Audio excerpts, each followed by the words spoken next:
Welcome to never ending surprising city of Bengaluru. ಹೌದ್ರಿ, ನಮ್ಮ government ಹೆಂಗೆ ಭಾಳ ಆರಾಮ್ಸೆ ಜೇಬಿಂದ ರೊಕ್ಕ ತೆಗಿಯಾಕತ್ತಾರ ಅನ್ನೋದು ನೋಡೋಣಂತ.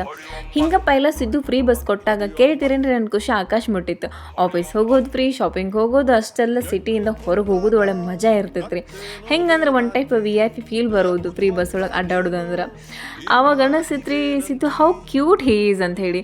ಮತ್ತು ಇನ್ನು ಹಿಂಗೆ ಇರ್ಬೇಕಾದ್ರೆ ನಾನು ಫ್ರೀ ಬಸ್ ಒಳಗೆ ಮೈಸೂರು ನೋಡೋಣ ಅಂತೇಳಿ ಹೋದೆ ರೀ. ಆದ್ರೆ ಏನಪ್ಪ, ಹೂವು ನೋಡಿ ಏನು ಸತ್ತು ಹೋಗಿದಾವಲ್ಲ ದೋಸ್ತ್ ಅನಿಸ್ಬಿಡ್ತ್ರಿ. ಆದರೂ ಪರವಾಗಿಲ್ಲ, ಅಲ್ಲಿ ಇಲ್ಲಿ ಬಜೆಟ್ ಬೇರೆ ಕಡೆ ಯೂಸ್ ಮಾಡ್ಕೊಂಡಿರ್ಬೋದು ಬಿಡು ಅನ್ಕೊಂಡೆ ರೀ.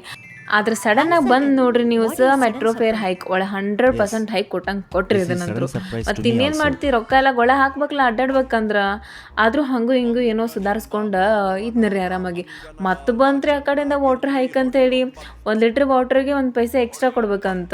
ಇನ್ನೇನು ನಾನು ಜಳಕ ಮಾಡ್ಲು ಅಥವಾ ಏನು ಪೇಪರ್ಲು ಒರೆಸ್ಕೊಳ್ಳೋ ಅನ್ನೋ ಡೌಟ್ ಒಂದು ಸ್ಟಾರ್ಟ್ ಆಗ್ಬಿಡ್ತ್ರಿ ನನಗೆ. ಮತ್ತು ಜೀವನ ಹೆಂಗಿನ್ನ ಅಂತ. ಮೆಟ್ರೋ ಆಯಿತು, ವಾಟ್ರ್ ಹೈಕ್ ಆಯಿತು, ಮತ್ತು ನೆಕ್ಸ್ಟ್ ಏನಾದರೂ ಉಸಿರಾಡೋ ಗಾಳಿಗೂ ಹೈಕ್ ತಗೋತಾರೆ ಏನೋ ಗೊತ್ತಿಲ್ಲ ರೀ. ಮತ್ತೇನು ಏನೋ ಹೇಳ್ರಿ, I really like the smart way they coming up to detect the money by the public pocket. So ಮತ್ತು ನೀವೇನಾದ್ರು ಗೆಸ್ ಮಾಡ್ತೀರೇನ್ರಿ ಮುಂದೆ ಯಾವ ಹೈಕ್ ಬರ್ಬೋದಂತ? So thank you, keep watch.